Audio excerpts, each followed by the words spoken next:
another episode of the Svarim Chatter podcast. I'm Nachi Weinstein.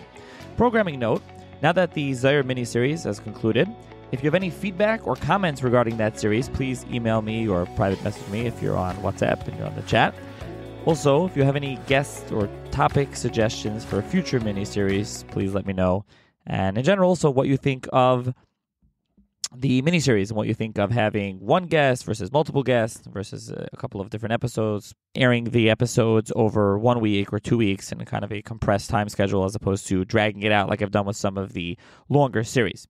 This episode is something Jewish related to President's Day, and also for the publication of the paperback edition of the book. I said this during the episode, but just to say it up top, this book, Lincoln and the Jews, was out in a large coffee table size book with glossy pages and many pictures. Now there is a new edition of the book out in paperback. And so in the link in the show's notes, I link to Amazon. Even though it's the same link, you can check the hardcover. You can still buy it used versus the new paperback. They are a little different. So depending on what you're more interested in, the books are going to be tweaked a little bit. So just keep that in mind. If you want to sponsor an episode on the podcast, you can check out the links and information in the show's notes or email me at svarimchatter@gmail.com. There's also a link in the show's notes for the Svarim Chatter WhatsApp community where I post new books, new Svarim, book deals, and so on. And also, if you can please subscribe and rate and review the podcast wherever it is that you listen, especially on Apple, 24/6, Spotify, wherever else. And with that, enjoy the episode. Hi, everyone. Welcome to another edition of the Svarim Chatter podcast. On this episode of the podcast, I'm going to be joined by Professor Jonathan D. Sarna, who is university professor, and Joseph and Belle R. Braun, professor of American Jewish history at Brandeis University, and the author of many books on American Jewish history. But for this episode of the podcast, we're going to be discussing his book, Lincoln and the Jews, A History, which he co-authored with Benjamin Chappell. And there's also, so this was published a number of years ago in a large kind of coffee table-sized book with glossy pages and many pictures and many things, and we'll get into that. But there's also now a new paperback edition being published through NYU Press. A little different. Perhaps at the end of the episode, we'll discuss the differences, what the paperback is doing versus the original. Thank you, Professor Sarna, for joining me. Delighted to be with you, Nachi. So let's start off. Tell the listeners a little bit about yourself and your background. So, I've been interested in American Jewish history since high school. I did my undergraduate training at Brandeis University. I spent also a year at Merkaz Harav Kook.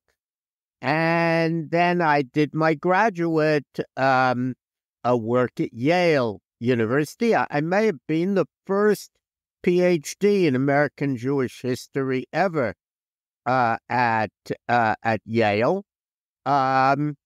And then I taught for 11 years at Hebrew Union College in Cincinnati, where I had the opportunity really to work with the dean of the field, Professor Jacob Rader Marcus. And then in 1990, Brandeis invited me to come back to Brandeis, and I assumed the Braun chair, which I've held ever since. Okay, so how did you become interested in American Jewish history, though? You say you are interested, and also was the PhD your book on, was that Mordecai Emanuel Noah that became your book, or that was? Yeah, was the book on Mordecai Noah started as my Yale PhD. That's right. How did I become interested? I'm one of maybe the only person who ever became interested already in high school. We had the opportunity there to do a senior project, and I worked on what today would be seen as a timely project.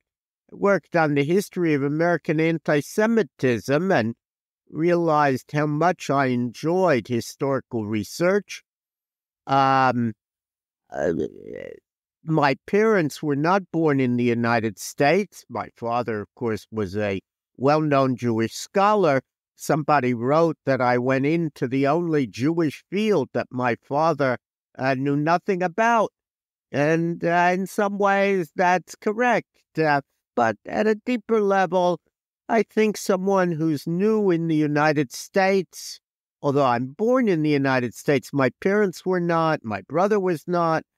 It was a way of investigating the place of Jews in this country.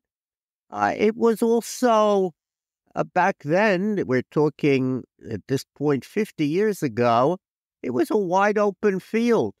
And it's a wise thing for a young student to go and work in materials that have not been explored. It's much easier to make a contribution that way. It's no different in other fields. Think of the people who worked on the Yerushalmi because so little work was done, and it was easier to make a contribution. So in the same way, much had been done even then about German Jewish history, Russian, Polish Jewish history, but American Jewish history was largely neglected. Today, I would say things are different, and I'd like to believe that my students and I have had some impact on making it different and on bringing the field to a position of significance and respectability. Yeah, that is definitely something that you have a lot of credit for. You deserve a lot of credit for, you and your students. So, and on the podcast, I hope to do more on American Jewish history. I've done a little here and there, not enough, definitely. So, Lincoln and the Jews. Obviously, President Abraham Lincoln. So, let's first talk about how did this book come to be, this topic to explore. You do have a book on Grant, and we'll get to that perhaps in another episode after this. But start off on Lincoln. How did this book come to be, this project, writing a book in general about Lincoln and the Jews?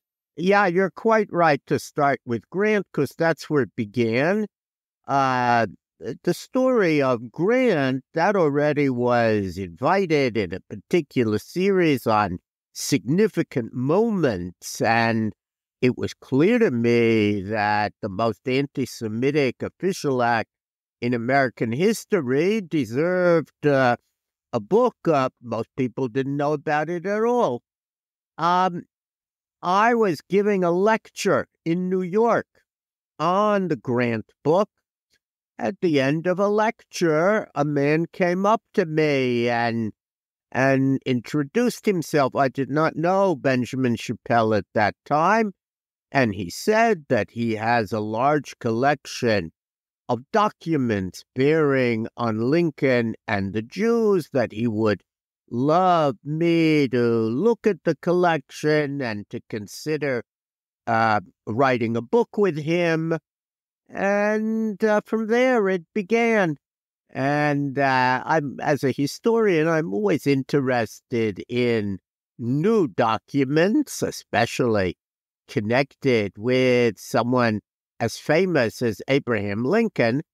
I confess that I was a little worried because no president has been written about more than Abraham Lincoln. In other words, to say something new about Lincoln, I thought would be very difficult. But as it turned out, the story of Abraham Lincoln and the Jews had not been written about and added a new dimension to Lincoln. And because of Mr. Chappelle's collection, as anyone can see in the book, we had materials to work with. And I tried to put that into a biographical form. So it wasn't just a series of events, but actually showed that Lincoln's approach to Jews tells us something important about Lincoln himself. And I have to say that it was nice working on Abraham Lincoln. as we say in the Talmud, Tocho Kavodo, reading Abraham Lincoln's private letters, he's as good as the public Lincoln. That's not always the case. There are many, even presidents, you're appalled when you read their private letters. But in the case of Lincoln, it was really remarkable. And I did almost feel humbled working on such a great figure. So let's now zoom out a little before we zoom in, because there's a lot to zoom in on here. But zooming out a little, what's the Jewish community at the time, for the listeners that aren't familiar or aren't super familiar? What's going on in the United States at the time? Lincoln is born in 1809, but even going a little, we're not going to start necessarily there, a little after that, obviously. But what, in the early part, of the 19th century to the middle part of the 19th century, what's the Jewish community like? What are the numbers? What's the community like in the United States? So that's actually very important, because Lincoln grows up during the era when the number of Jews in America, principally immigrants from Central Europe, the German lands, means that the Jewish population, which in 1809 is just a few thousand Jews in a small number of East Coast cities, zoomed so that by 1860, when Abraham Lincoln becomes president, there are 150,000 Jews spread over the entire United States, going all the way to California. And Americans understand that Jews are now part of America. The growth from a few thousand to 150,000 really helps us understand why this era is so important. And as is always the case, when there's a new population, there are some people who are sympathetic and helpful and interested. And obviously, there were other people who were prejudiced against the newcomers, many of whom had foreign accents and foreign ways. But Lincoln, before he's president, has had lots of interactions with Jews in Illinois. And actually, I'm sure we'll get to this, there is a fellow lawyer whom he becomes close with, named Abraham Jonas. And so he begins to appreciate Jews. In addition, there are, in the Springfield, Illinois area, lots of Jewish shops, tailors, and the like. And again, Lincoln gets to know them. And what we find is the people who actually know Jews often are more sympathetic than people who simply rely on received stereotypes but don't know them in person. In any case, because of the era in which Lincoln lived, he's really in this remarkable period when America, that was initially overwhelmingly a Protestant, begins to see many more immigrants, also, of course, an era when we see Catholic immigrants, and becomes more religiously pluralistic. But from a Jewish perspective, by the time Lincoln is president, every community of size had synagogue, often multiple synagogues, and that represented a big change.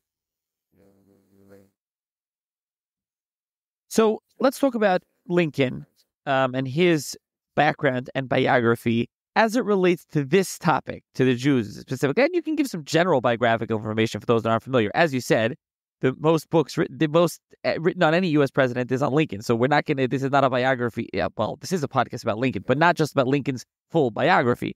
But, if you can just give some basic biographical information of Lincoln as it pertains to this topic, and specifically focused on Lincoln and the Jews and his relationship in his youth with Jews. Or, as you mentioned, Lincoln knew Jews. He wasn't someone that didn't know Jews. He did have some sort of relationship and familiarity with Jews before he became president. So Abraham Lincoln certainly did not know Jews except as he read about them, say, in the Bible. When he was growing up, they were not present in Indiana, and in Kentucky may occasionally have seen a peddler.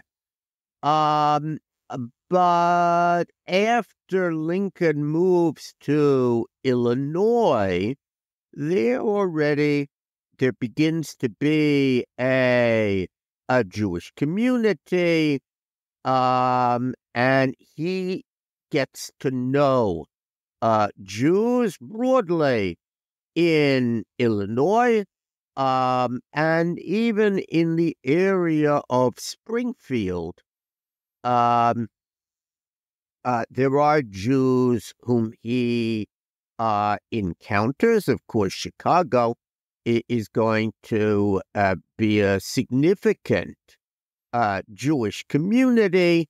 And what we find, and Abraham Jonas, his friend, reinforces that, is that he begins to realize that Jews are even going to play a political role in the United States, and perhaps this new Republican Party that they are forming to fight slavery might include Jews as part of their coalition. So we can begin to see really Lincoln. I believe he is the first president who thinks politically about Jews and what they might accomplish.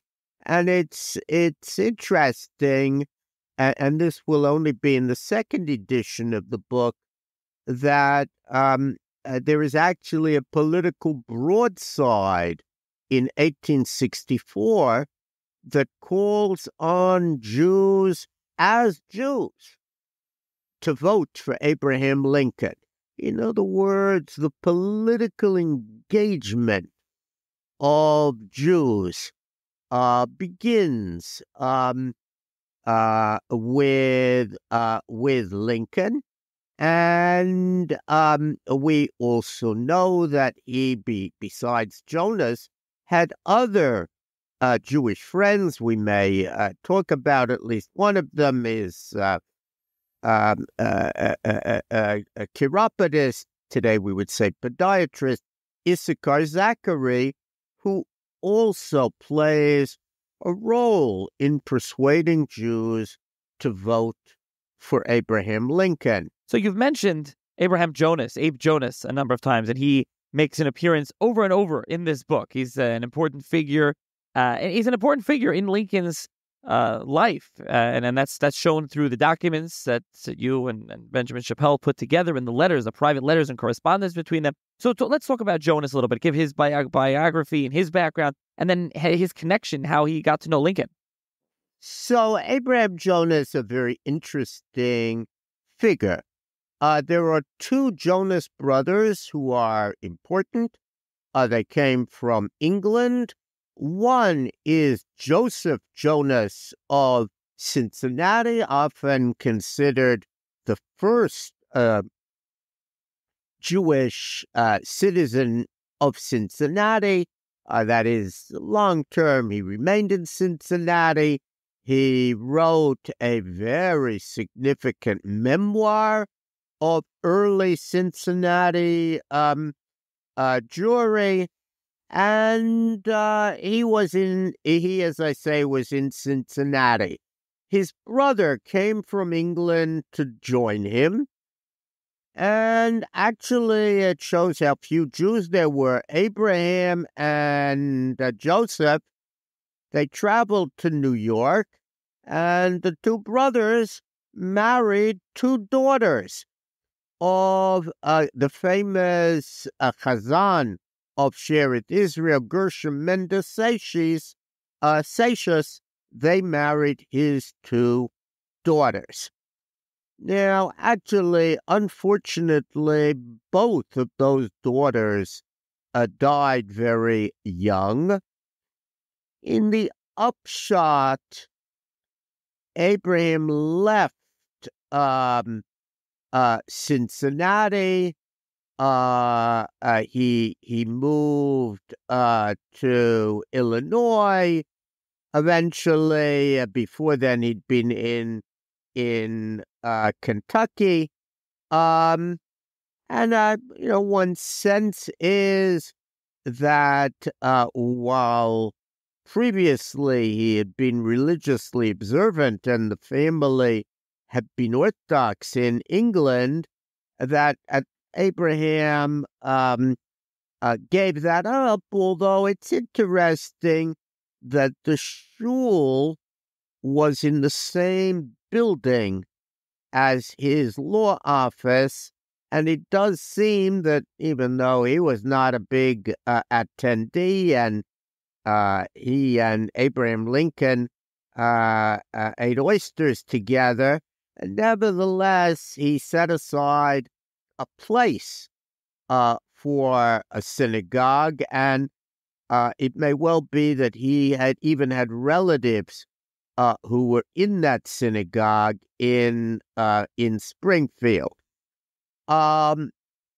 Abraham Jonas, in addition to being a significant attorney, he's a political figure, and we know that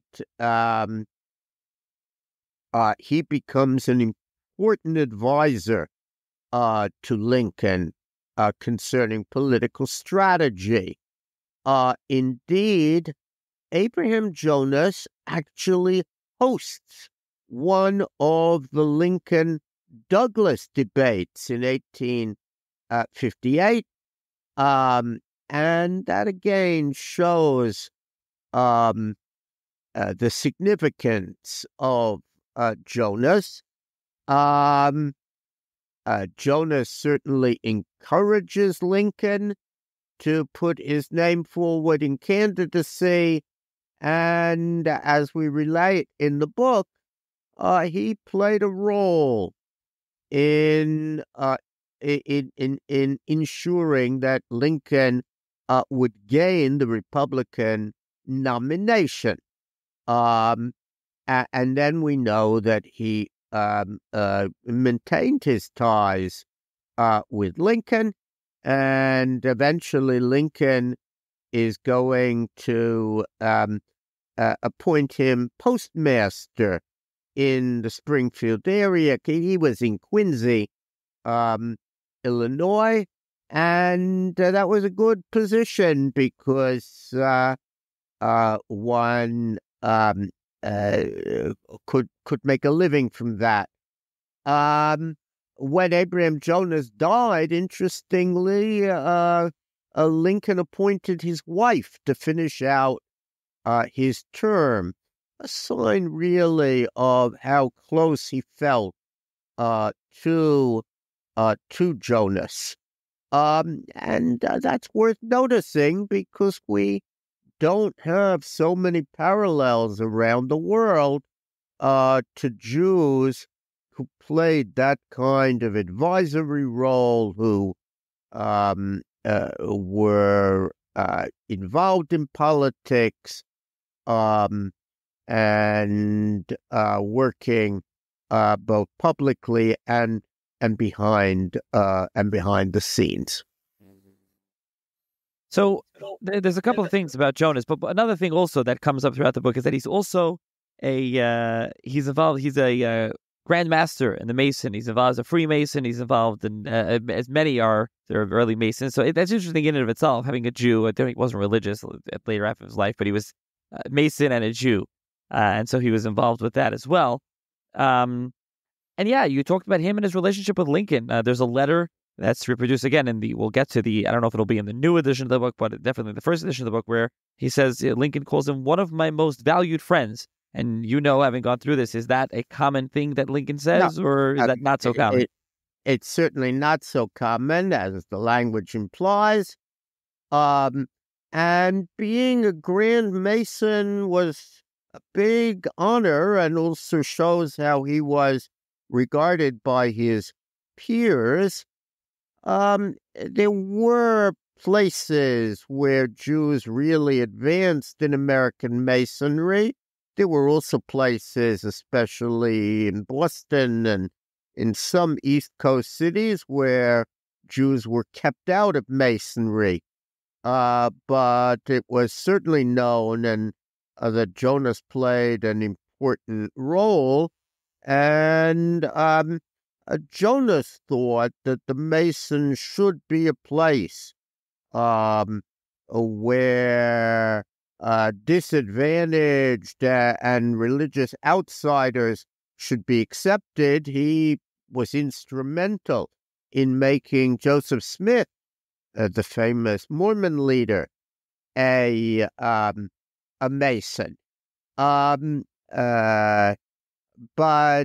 I think that his position in Masonry gives us a sense of the place of Jonas in society.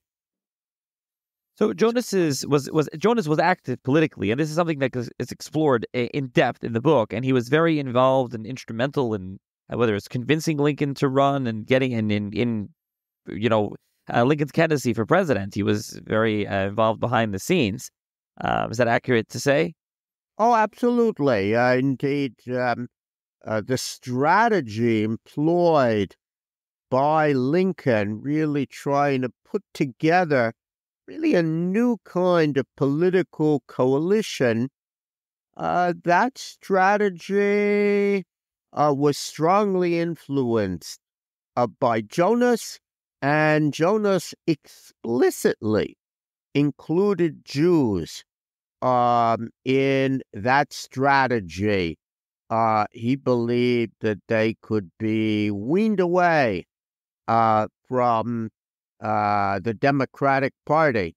A lot of Jews were unhappy with the Democratic Party because President Buchanan refused to speak out at the time of the Mortara affair. Mortara in Italy had been kidnapped, converted secretly, and then kidnapped by the church.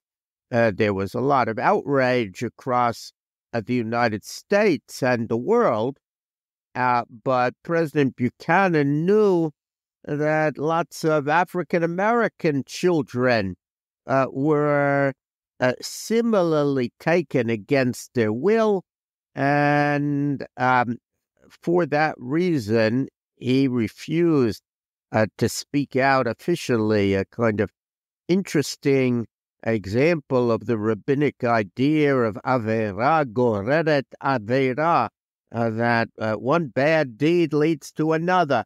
And but in any case, for that reason, he thought Jews might be movable into this new political party. Mortara, I have an episode on the Mortara affair with Professor David Kurtzer, who's written a book on that, so anyone interested should go listen to that episode and a previous episode. So now let's turn over to the other, and Jonas, again, there's a lot more discussion in the book about Jonas, but the other one you mentioned before is Sakar Zachary, and he's kind of a very interesting figure He's a podiatrist slash doctor. Maybe he's a spy. What's his position? How does he? There's also a plan to end the Confederacy, kind of this like clandestine secret plan that he does. But what's Zachary's position here, and how does he, his biography and then his position and his relationship thinking? Issachar Zachary is a fascinating, really enigmatic figure. One historian called him Lincoln's enigmatic intimate. Zachary was one of America's foremost chiropodists. As I say, that's the old name for podiatrist in an era when people did a great deal of walking. So it was an especially important area of medicine, although it should be said that many doctors look down on foot doctors. It may be that as a Jew, he was drawn to that area, knowing that others scorned it. It's also the case that Jews played a very significant role in the development of chiropody, podiatry, as a science. Zachary really managed to make a considerable reputation for himself in New York as someone who could painlessly treat corns and bunions and other disorders of the feet. And so it was when the Civil War broke out and you needed soldiers to have very good feet.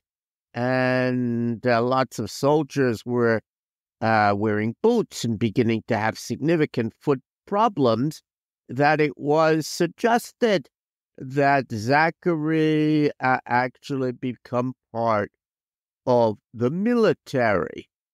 That did not happen, but Zachary did treat Lincoln himself, and Lincoln had bad feet, and we actually have a series of documents in which Lincoln attests that Dr. Zachary has treated me, and with success. And Zachary, in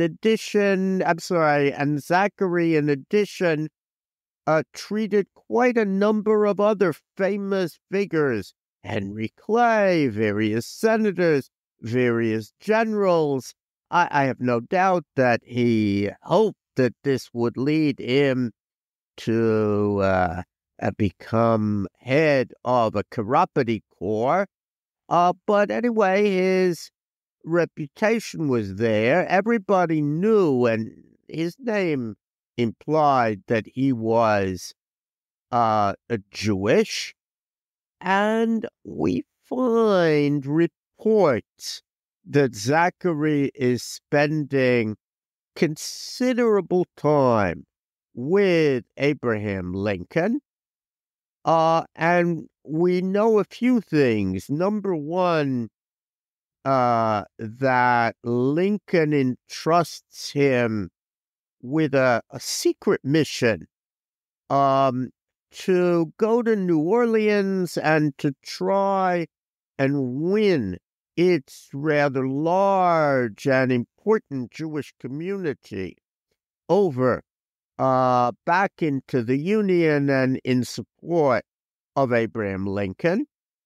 We also know that there were various Jews who got into trouble in wartime. They may have been smuggling, they may have been on the wrong side. And in a few cases, we know that Zachary was helpful.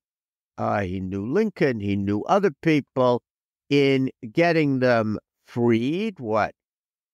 we would call Pidyon Shvuyim.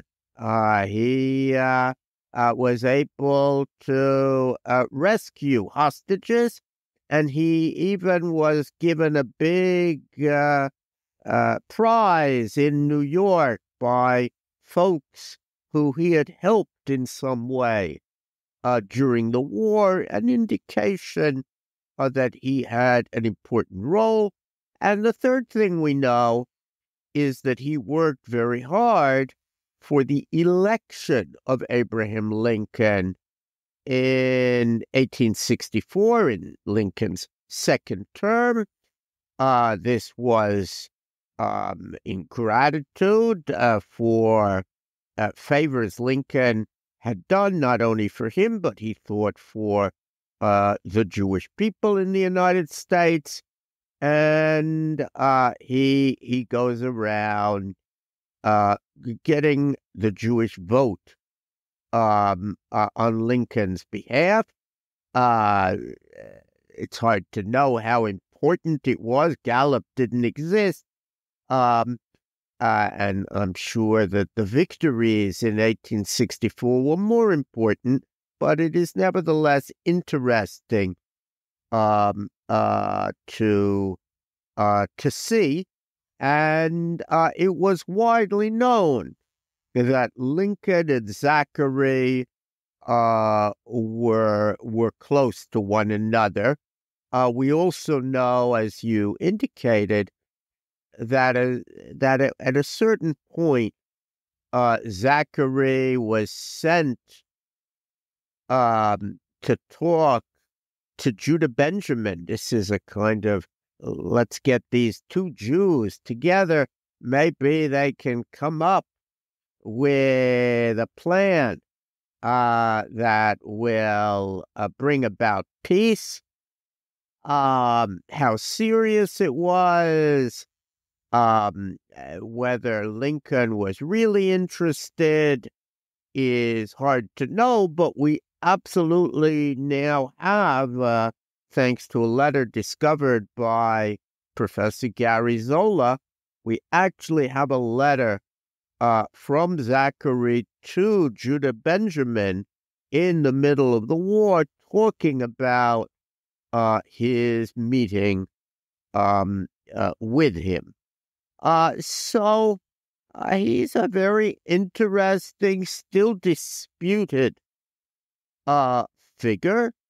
After the war, Lincoln, of course, is assassinated, and he goes back to New York, serves as a doctor.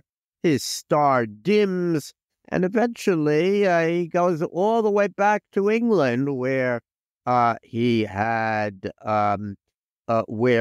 started. But during the war years and around Lincoln's circle, he plays a very interesting role at a time when we don't have lots of Jews who are involved at those kinds of high levels. And we also know that some of Lincoln's team of rivals, meaning some of his cabinet, were not nearly as fond of Dr. Zachary as Lincoln seems to have been. Yeah, this was at a time when definitely there was anti-Semitism and anti-Jewish sentiment. And as Chapter 4 is titled, we have not yet appointed a Hebrew. There was no Jews appointed any positions. This is something that Lincoln did. Some got appointed, some didn't. He had positions. There were military chaplains and other positions. But I'm curious, and I mean, if you want to speak about that before I get to the next question. It's one of the most remarkable documents that we have connected to Abraham Lincoln is that he makes an appointment because he writes, we have not yet appointed a Hebrew. Now, actually, there were Jews he had appointed. He didn't know it, but this Hebrew was Rabbi Raphael's son-in-law, was an Orthodox Jew, a very visible Jew, we would say today. And what's interesting is that Lincoln goes out of his way to make clear that he's loyal to the Union, even though he had some relatives in the South. And it's a kind of affirmative action. There ought to be a Jew in the quartermaster position, in an upper level position in the military, and he makes the appointment. So you mentioned Rabbi Raffel, Morris Raffel, and he's interesting because he's in New York, and he gives the pro-slavery speech, kind of an infamous speech. So let's talk about Jews in general. We've been talking about Lincoln and his acquaintances, but what are Jews' opinion of Lincoln? Obviously, there are some Jews, and we know from rabbinic sermons and other things, that are pro-slavery and some that are anti-slavery. But what in general are the Jews' opinions of Lincoln? Yeah, Jews are mixed. Most of the scholars think that certainly in New York, the largest Jewish community, the bulk of Jews did not support Lincoln, and there's a good reason for that. Many wealthy Jews were involved in the clothing trade and really were making clothes for slaves that would be exported to the South. Remember that the cotton came from the South, but nothing was made. Nothing was made in the South, and the clothing was produced in New York. So they knew they would lose their business if Lincoln became president. In Chicago, where you had a lot of German Jewish liberals, what we call 48ers, people who had fought in the Revolution of 1848 and still upheld those progressive values, that crowd, I think, was more sympathetic to Lincoln. But Jews were divided, and of course in the South, which had fewer Jews than the North, but in the South, in places like Charleston, Jews, like their non-Jewish neighbors, are horrified by the election of Lincoln. By 1864, I think many more Jews in the North support Lincoln, and there is a sense, both in Jewish circles and in non-Jewish circles, that this war has to be won.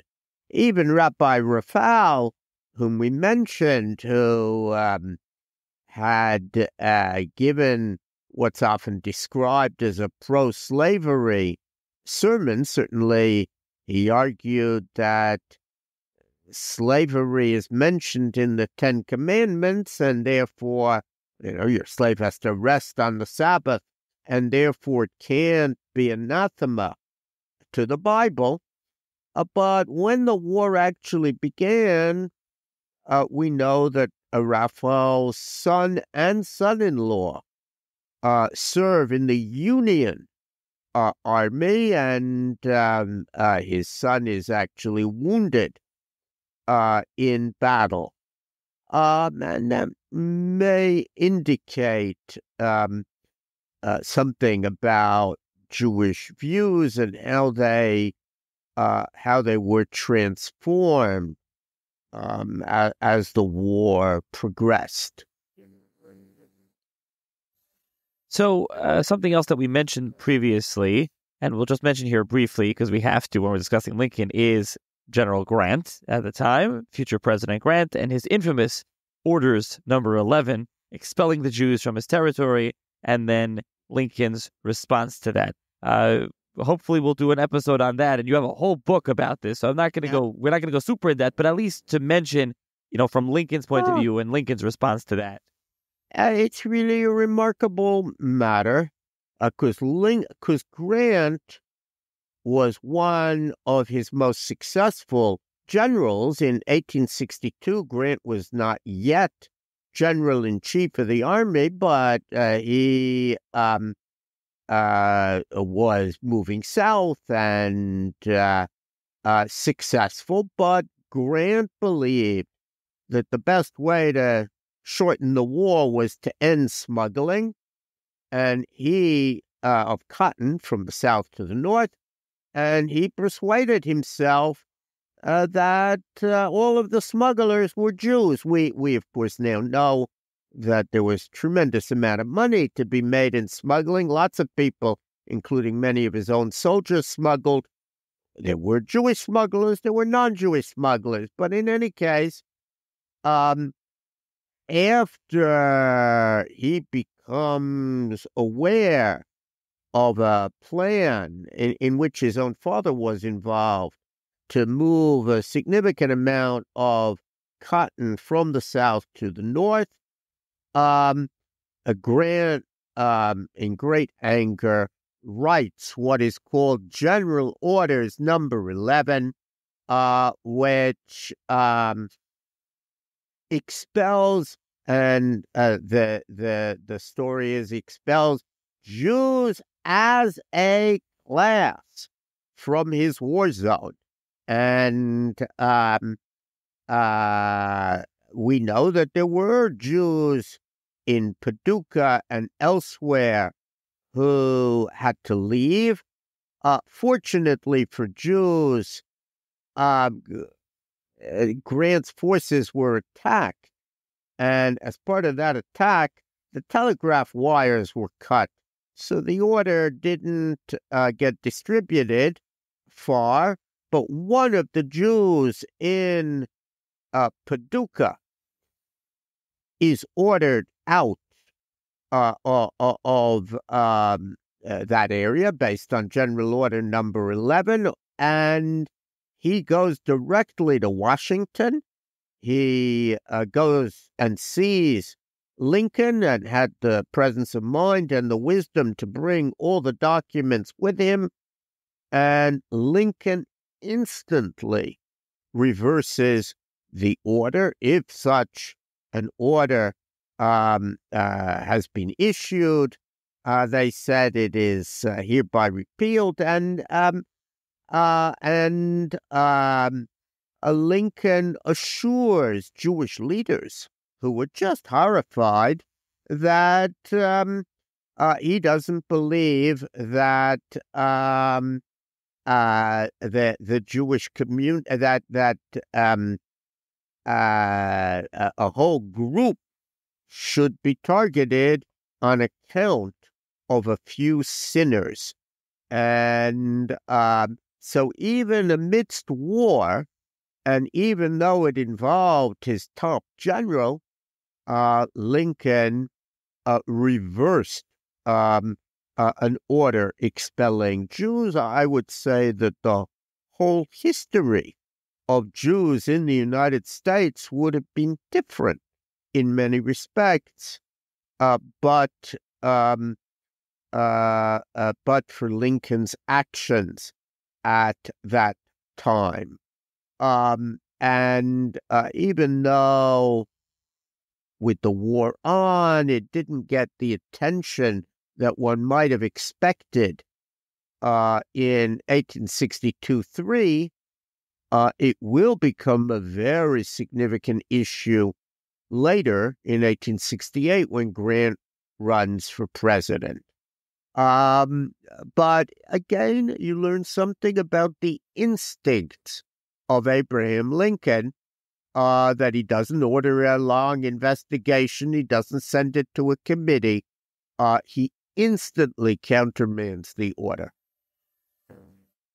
So something that's really fascinating that I didn't know reading this book. I mean, I didn't know a lot of things reading this book that was very interesting to learn many of this, but one thing that really jumped out is that we talk about Rabbi Salvatore Moraes of Philadelphia, later of JTS, where his quote of 7 years ago, that famous quote from Lincoln, did Lincoln get it from Moraes? So, it's never easy to know when a politician says something where he got it.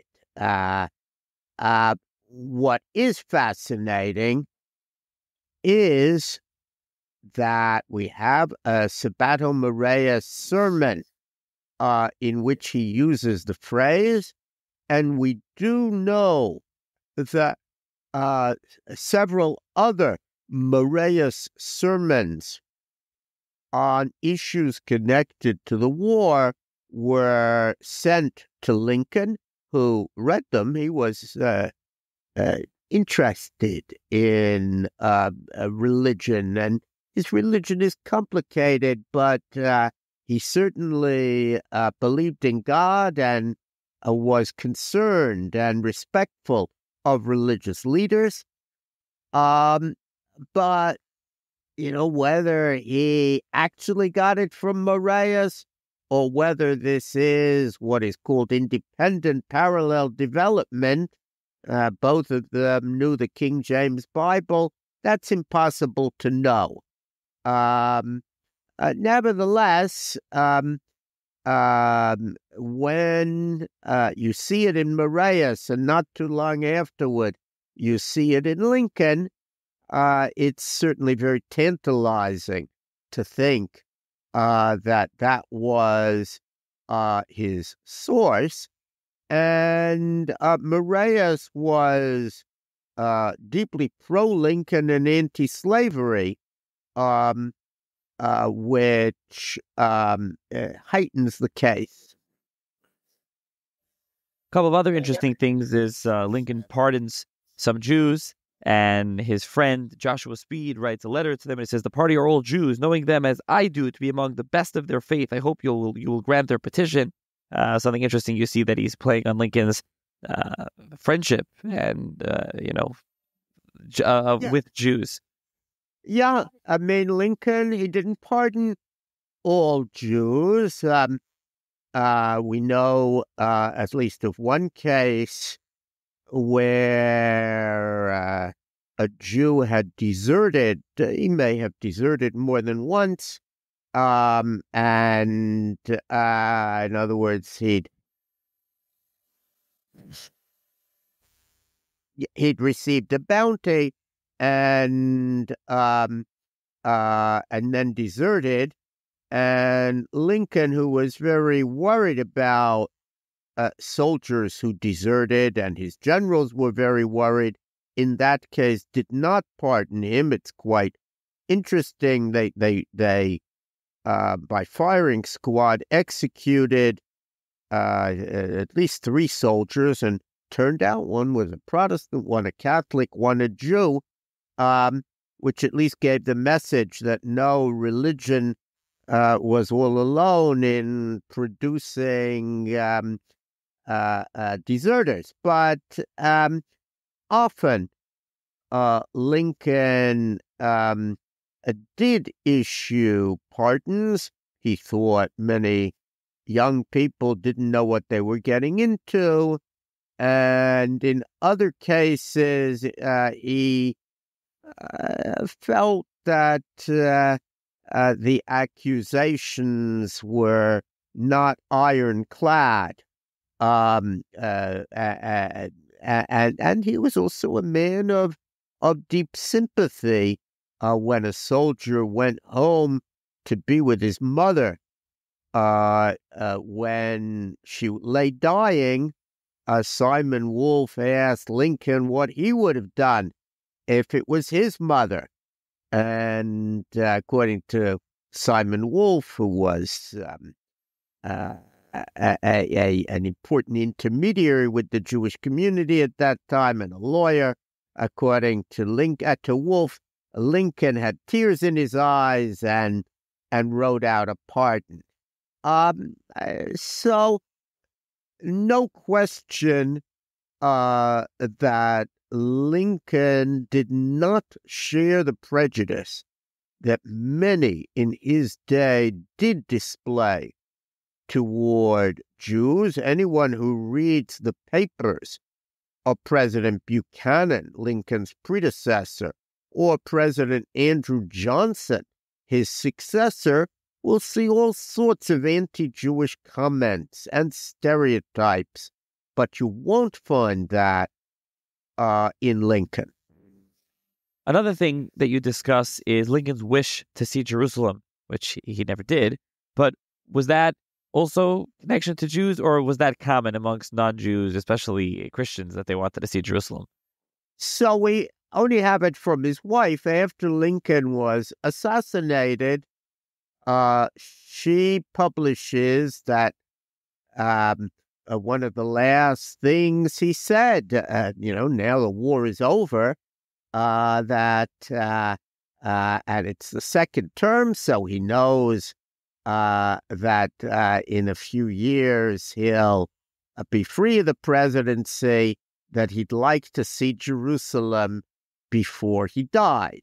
There are some scholars who think that that's what Mrs. Lincoln wanted, not what Abraham Lincoln wanted, but I have to say, in my view, it very much fits. People, first of all, it was easier to get to Jerusalem than it had been before. The development of steam meant that you could travel quickly and easily, and indeed, Ulysses S. Grant is going to do just that. He's going to go all the way around the world.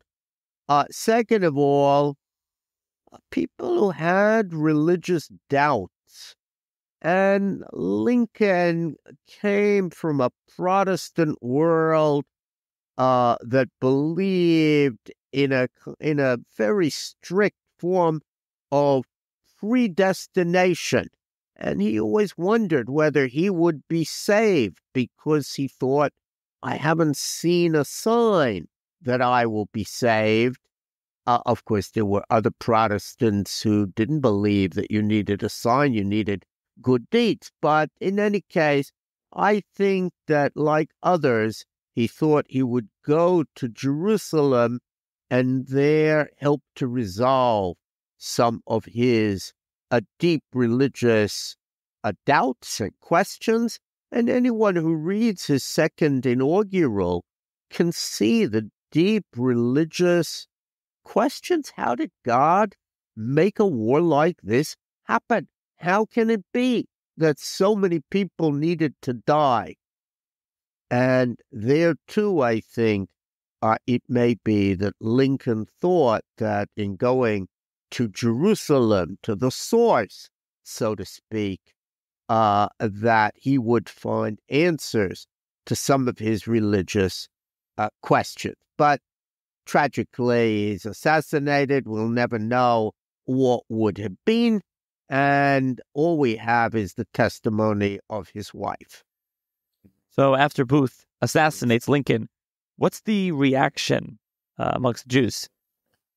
So most, not all, but most of the Jews are horrified. It's very interesting because, first of all, it is Shabbat Chol HaMoed Pesach. It's the intermediate Sabbath of Passover. He shot on Friday night, and the word of his death is telegraphed early on Saturday morning. And what that means is that many Jews hear about it either just before synagogue or in the synagogue. And we have various accounts of someone coming in and informing the rabbi, a little bit like October 7th in our day.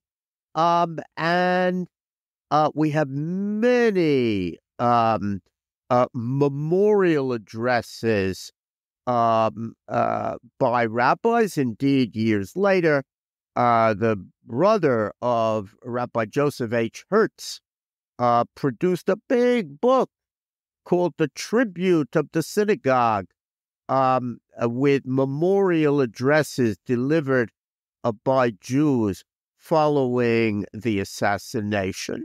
There were some in the South who naturally did not share that view. There's a new diary of Emma Mordecai in the South where, she feels their enemy has fallen and uses a biblical phrase. But that's rare, and particularly because it was murder, and because even many Southerners felt that Lincoln had proven himself to be a great figure and was dealing with the South in a forgiving way. Let them up easy, he is supposed to have said, and so on. They too respected Lincoln and were rather nervous about what would happen afterwards. But in any case, the bulk of Jews memorialize Lincoln and have multiple opportunities to do so because it's when he dies, and there's a day of mourning, and when he's buried, and of course Lincoln's body is taken by train around the country until eventually he is buried in Springfield. So in many of those cities, not all, but in many, Jews join in memorializing Lincoln. The book, like I said, now there's being a new edition published through NYU Press, but the first edition came out a number of years ago. It's dozens and dozens of documents. I don't have the new one, the paperback, but let's talk about the old edition, the first edition of the book, if you will. It's more of a kind of a coffee table sized book, very heavy, large book. Again, dozens of documents, full color. Some are full pages, 2-page spread. Some are small. I mean, it's just full. Just for if you just want to see the documents alone, forget any of the actual book materials in there. Just that alone is fascinating. So, are these all from Benjamin Chappell's collection? They're not all from his collection. There are, of course, significant Lincoln papers at the Library of Congress, but the bulk of those in the book are from his collection, and part of the goal of the book was to make his documents known and available. But Mr. Chappell deeply believes that people should study primary sources. In other words, don't just read what someone else writes. Sit and study the document. Look at it. And I have to say that at a period of time when there are all sorts of questions, what's really true? And how do we know what's true? My own teaching of history has been influenced by the very same idea. Let's help people understand how you verify facts. It's not just an opinion. And many of these documents, I would say, repay close and careful reading. Yeah, I often tell people the main thing that I've taken away from the podcast, or in general from reading academic history now, is things need sources. And if things have sources, great. They can say whatever they want, almost, because you can verify and if either it's true or it's not. And very hard to read history anymore without sources. I have a really hard time reading a history book with no sources because just who said, even if the person is reputable, I mean, we just don't know where they're coming from and where that's coming. Give me the source, show me where you're taking that from.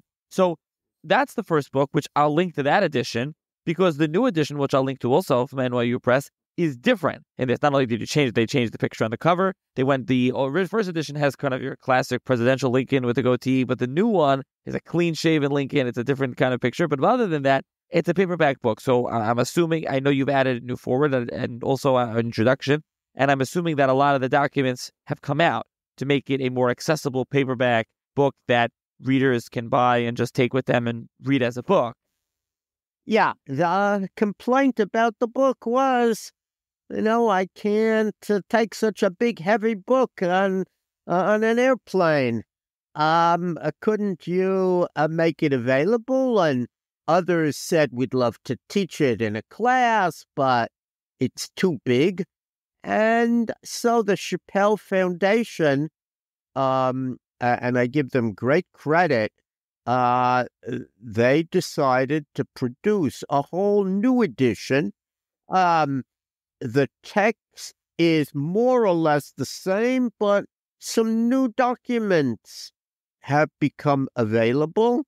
I mentioned a broadside, and there are several other documents of significance that we were able to add to the volume.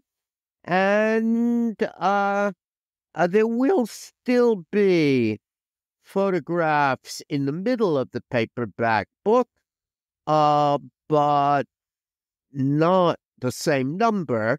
And the proportions of text to illustrations will be altogether different. And so I hope people will get both volumes. Certainly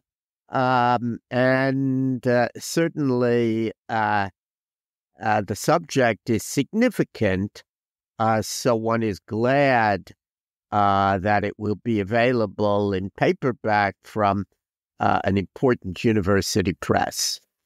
Okay. I will link to both of them in the show's notes for those interested. And hopefully listeners found this episode interesting and informative. And thank you, Professor Sarna, for joining me. Okay, nice to be with you.